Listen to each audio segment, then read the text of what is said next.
you own a service business, give me a few moments of your time. I need to tell you a quick story and explain the importance of effective communication and messaging. That may be the one thing that's holding your service business back. All right, just follow me here. I've been running a service business for about 13 years now.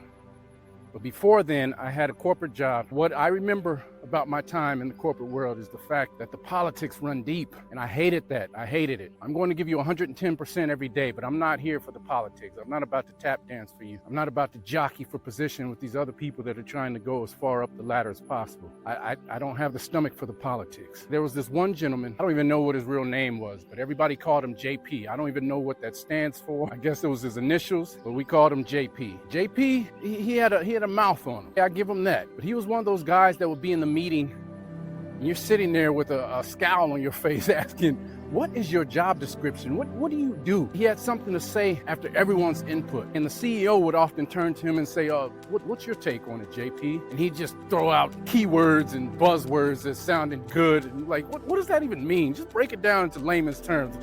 Oh yeah, so we're going to make sure the KPIs are intact before we proceed to the beta phase. And dude, shut up, shut up, JP. Shut up. But you know what?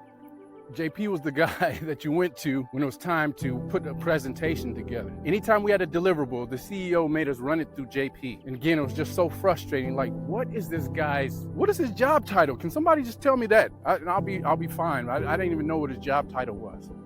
But everything went through him. JP had a skill of making things sound good, of clarifying the message, of polishing the presentation. In marketing, things must appeal to people's senses. The visual, how does it look? How does it come across? The optics, they like to say. How does it sound? How does it resonate in your mind when you're exposed to the message? That is powerful. When you understand that and you look at everything that you're trying to accomplish through that lens, that will make you more effective at reaching the person that you're trying to reach. I get it now. JP wasn't boots on the ground like I was. I was in the trenches. JP was sitting back behind, trying to put some razzle dazzle on what I came up with. I'm JP now. All I do every day is how can I make my message even stronger? How can I make my message stir emotion inside my ideal customer? That's what you have to do, my friend. Stop being so focused on boots on the ground. Start looking at the bigger picture. Start putting some razzle dazzle on your messaging. The sky's the limit. You're destined for success. I know you are. Let's go.